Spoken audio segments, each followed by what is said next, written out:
இன்னைக்கு ஒரு influencing video.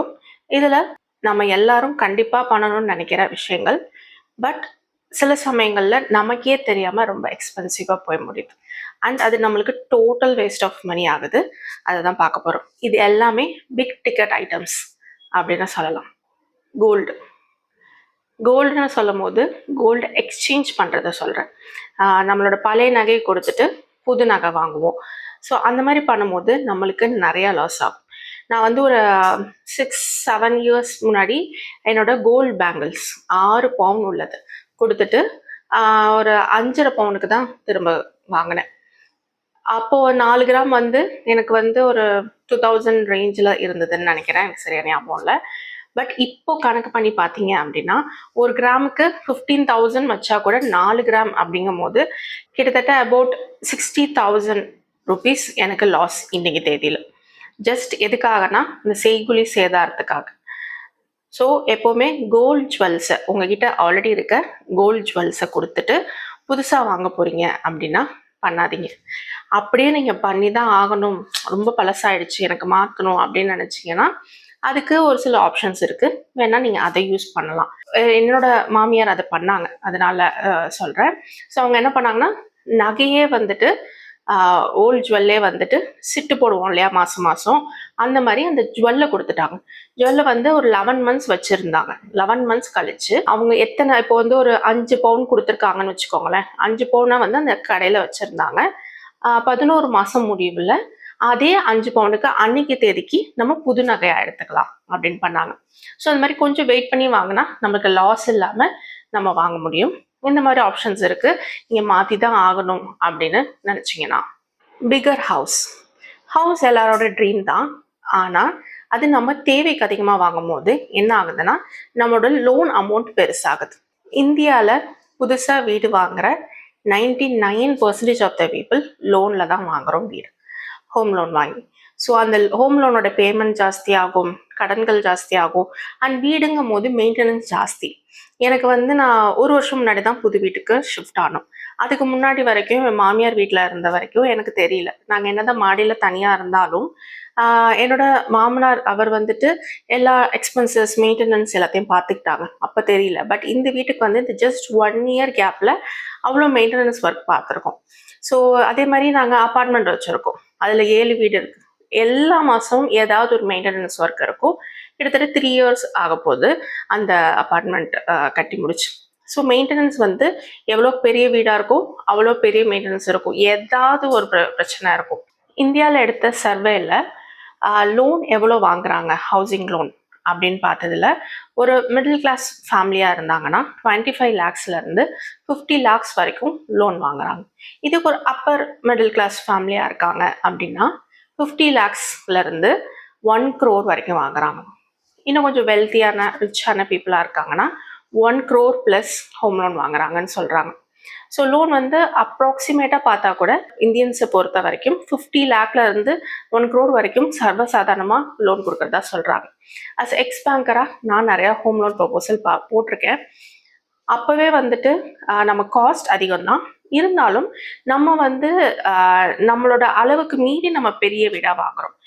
எவ்வளோ பெரிய வீடு வாங்குகிறோமோ அவ்வளோ பெரிய பேமெண்ட். இப்போ நீங்கள் ஒரு 40 lakhs நீங்கள் லோன் வாங்குறீங்கன்னா 30 year லோன் ரீபேமெண்ட் பீரியட் உங்களுக்கு வச்சுருக்கீங்க அப்படின்னா கூட ஒரு மாதத்துக்கு 30,000 இஎம்ஐ வரும். இப்போது மோஸ்ட் ஆஃப் த ஃபேமிலிஸில் 2 பேர் வேலைக்கு போகும்போது ஹோம் லோன் அந்த மாதிரி லோன் வாங்குறாங்கன்னா ஒருத்தவங்களோட சேலரி ஃபுல்லாக லோனுக்கு, இன்னொருத்தவங்களோட சேலரி ஃபுல்லாக எக்ஸ்பென்சஸ்க்கு, வீட்டு செலவுக்கு அப்படின்னு வச்சுக்கிறாங்க. இப்போ ஒருவேளை ஒருத்தங்களால வேலைக்கு போக முடியல, வேலையை விடுற சூழ்நிலை வந்துருச்சு, இல்லை வேலையே போயிடுச்சு, ஏன்னா ஏஐ நிறையா ரீப்ளேஸ் பண்ணிட்டு இருக்குன்னு பார்க்குறோம், நிறைய விஷயங்கள் நம்ம பார்க்குறோம். அப்படி ஆணுச்சுன்னா நம்மளுக்கு லோன் ரீபேமெண்ட் பண்ணுறது ரொம்ப கஷ்டமான விஷயமா இருக்கும். அதோட நான் சொன்ன மாதிரி நீங்கள் 30 இயர்ஸ்க்கு 20+ இயர்ஸ்க்கு நீங்கள் லோன் வாங்கினீங்கன்னா நீங்கள் ரீபேமெண்ட் பண்ணும் போது நீங்கள் ஒரு 50 லட்சம் வாங்குறீங்கன்னா நீங்கள் திருப்பி கட்டுறது 75 லட்சமாக இருக்கும். 30 வருஷத்துக்கு நீங்கள் கடன் வாங்கியிருந்தீங்க அப்படின்னா 25 லட்சம் நீங்கள் வெறும் வட்டி மட்டுமே கட்டியிருப்பீங்க. ஸோ எப்போவுமே வீடு வாங்கும் போது உங்களோட என்எஃப் என்னன்னு பாருங்கள்.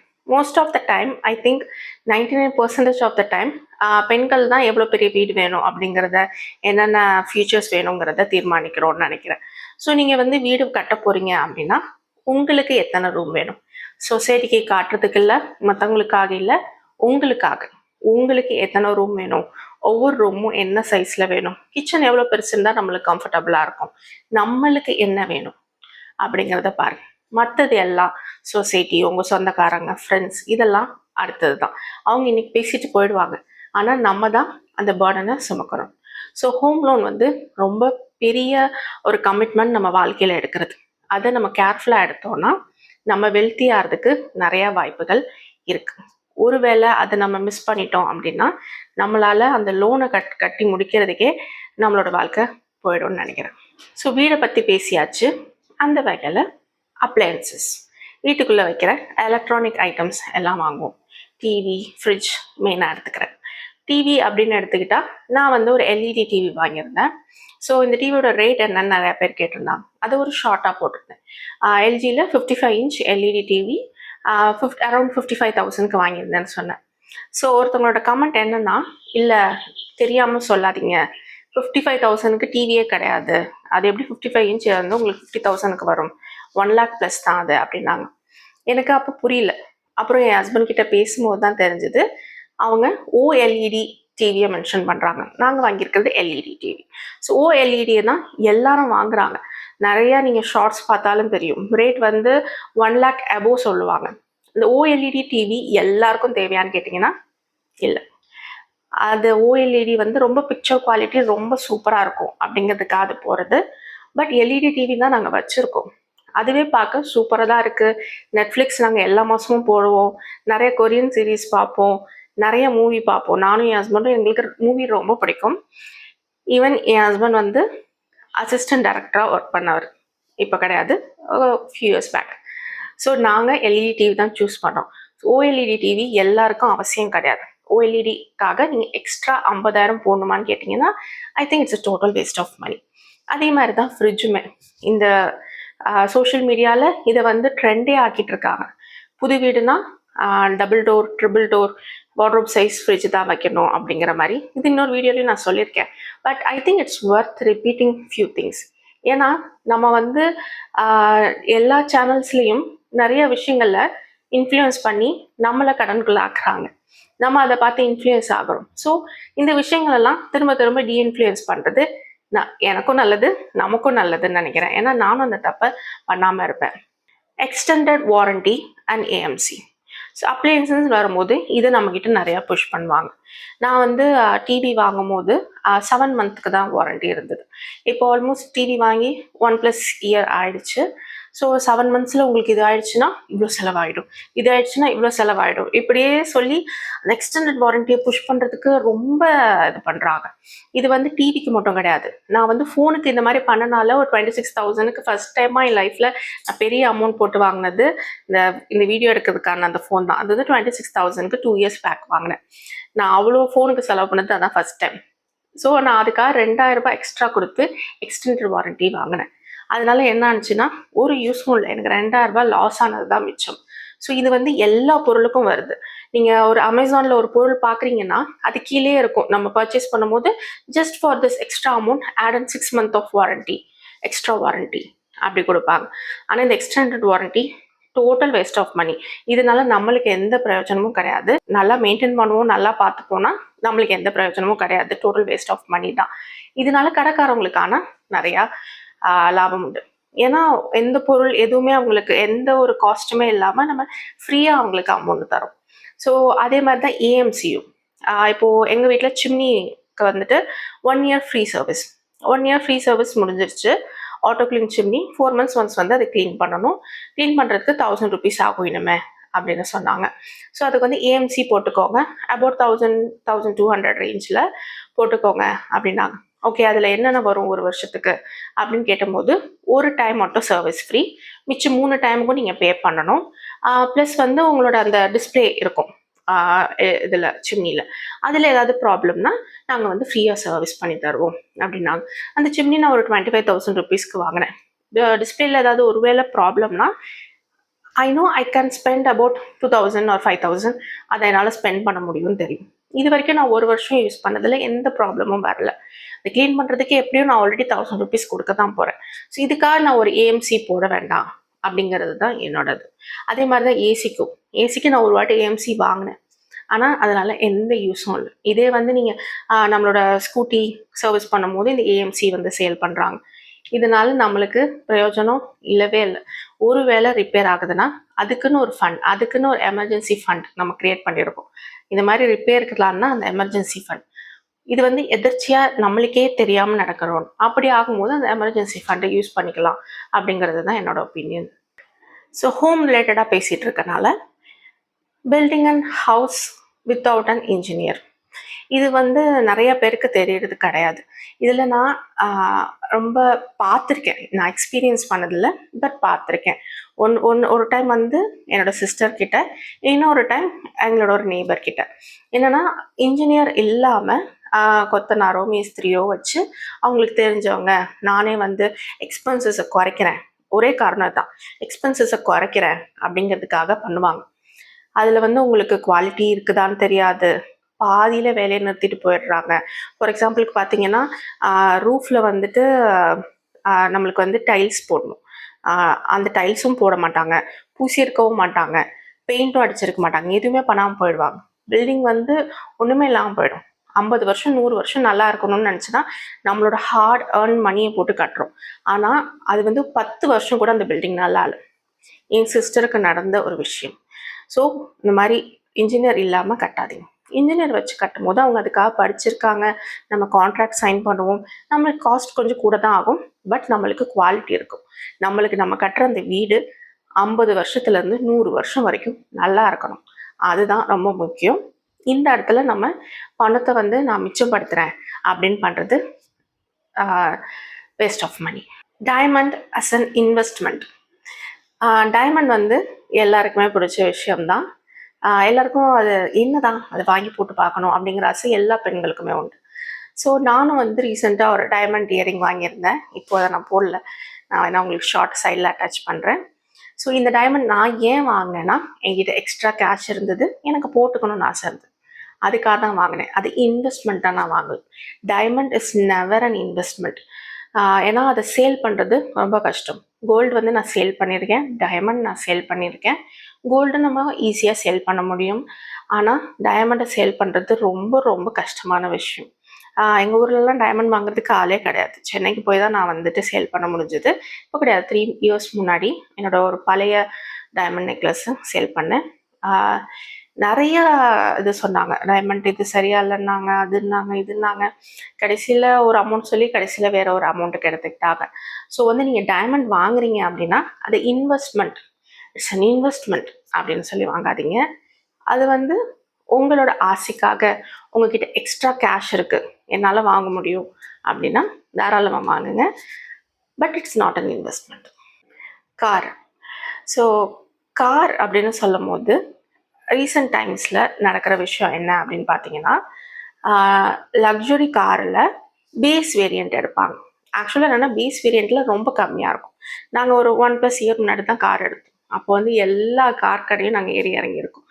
அந்த எக்ஸ்பீரியன்ஸில் சொல்கிறேன். இந்த பேஸ் வேரியண்ட்டில் ஜஸ்ட் ஷோக்காக எங்ககிட்ட இந்த ரேஞ்சிலையும் கார் இருக்குன்னு காட்டுறதுக்காக ஒன்று வச்சுருப்பாங்க, அவ்வளோதான். நம்ம கொஞ்சம் மிடில் எடுத்தால் தான் நம்மளுக்கு கம்ஃபர்ட்னஸ், நம்மளுக்கு கொஞ்சம் நல்லா இருக்கும். ஹைக்கும் போக வேண்டாம் அப்படின்னு தான் நான் சொல்லுவேன். ஏன்னா நிறைய பேர் அவங்களுக்கு நார்மல் காரில், நார்மல் மீன்ஸ் எல்லாரும் எடுக்கிற ஒரு காரில், ஒரு மாருதி, டாட்டா அந்த மாதிரியான காரில் ஹை வேரியண்ட் எடுப்பாங்க. அது கேட்டிங்கன்னா அதுவும் வந்து வேஸ்ட் ஆஃப் மணின்னு தான் சொல்லுவேன்.